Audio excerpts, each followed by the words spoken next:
வணக்கம் students. Next நம்ம பார்க்க போகிறது டிட்டர்மைன் த இம்பல்ஸ் ரெஸ்பான்ஸ், அதாவது ஹெச் ஆஃப் டி கண்டுபிடிக்க போகிறோம். இம்பல்ஸ் ரெஸ்பான்ஸ் கொடுத்துருக்கிற சிஸ்டம் வந்து நம்மளுக்கு டிஃபரன்ஷியல் ஈக்குவேஷனாக கொடுத்துருக்காங்க.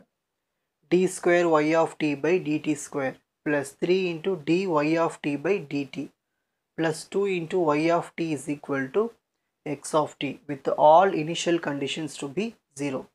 அதையும் சொல்லிட்டாங்க. இனிஷியல் கண்டிஷன்ஸ் எல்லாமே 0ன்னு சொல்லிட்டு இந்த கொடுத்துருக்கிற டிஃபரன்ஷியல் ஈக்குவேஷனுக்கு நம்ம இம்பல்ஸ் ரெஸ்பான்ஸ் கண்டுபிடிக்கணும். ஸோ அதுக்கு நம்ம என்ன பண்ணலாம், டேக்கிங் லேப்லாஸ் ட்ரான்ஸ்ஃபார்ம் எடுக்க போகிறோம்.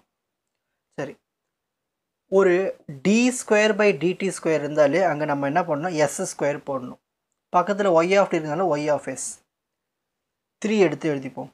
இங்கே வெறும் டி பை டிடி தான் இருக்குது. ஸோ அப்போ வெறும் எஸ் மட்டும் போட்டால் போதும். ஒய் ஆஃப் டி இருந்தாலும் ஒய் ஆஃப் எஸ் ப்ளஸ் 2 எடுத்து எழுதியாச்சு. இங்கே வெறும் ஒய் ஆஃப் டி இருக்குது. So y of s equal to இங்கே எக்ஸ் ஆஃப் டி இருக்குது. So x of s. So y எல்லாம் ஒரு பக்கமும் எக்ஸ் எல்லாம் ஒரு பக்கமும் இப்போ பர்ஃபெக்டாக இருக்குது. இப்போ அடுத்து நம்ம என்ன பண்ண போகிறோன்னா, h of s is equal to y of s by x of x. அதாவது ஒய்க்கு எக்ஸோட கோஎஃபிஷியன்ஸை எழுதணும். எக்ஸ் இங்கே தான் இருக்குது. ஸோ எக்ஸோட கோஎஃபிஷியன் இருக்குது இங்கே 1. ஸோ இங்கே மேலே 1 எழுதியாச்சு. நெக்ஸ்ட் எக்ஸ் ஆஃப் எக்ஸுக்கு ஒய்னுடைய கோஎஃபிஷியன்ஸ் எழுதணும். அதாவது ஒய்யோட கோஎஃபிஷியன்ஸ்லாம் இருக்குது. இது எல்லாமே ஒய் தானே. S cube plus 3s plus 2 அதான் வந்து ஒய்யோடைய கோஎஃபிஷியன்ஸ். அதை எடுத்து இங்கே எழுதியாச்சு. இப்போ இதை ஃபேக்டரைஸ் பண்ண போகிறோம். 1 2s are 2. ஸோ மல்டிப்ளை பண்ணால் 2 வரணும், ஆட் பண்ணால் 3 வரணும். So s plus 1 s plus 2ன்னு 2 ரூட்ஸ் வரும். ஓகேங்களா? சரி, இப்போ இதை எடுத்து அப்படியே இங்கே எழுதிக்கிட்டு இதை பார்ஷியல் ஃப்ராக்ஷன் பண்ண போகிறோம். ஸோ இதில் 2 டேர்ம்ஸ் இருக்குங்களா. So A by s plus 1 plus B by s plus 2 இதை எடுத்து அப்படியே இங்கே எழுதிக்கோங்க.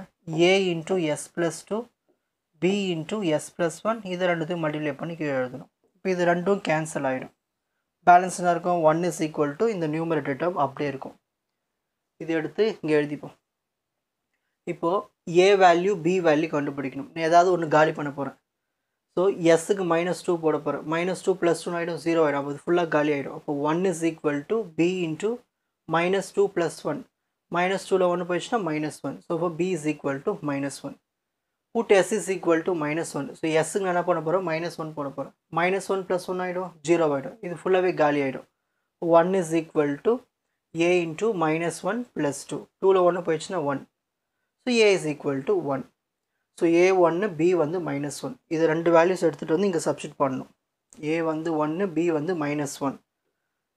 ஸோ ஏ வந்து 1ன்னு எழுதியாச்சு, பி வந்து -1ன்னு எழுதியாச்சு. இப்போ இதுக்கு நம்ம இன்வர்ஸ் லேப்லாஸ் ட்ரான்ஸ்ஃபார்ம் எடுக்க போகிறோம்.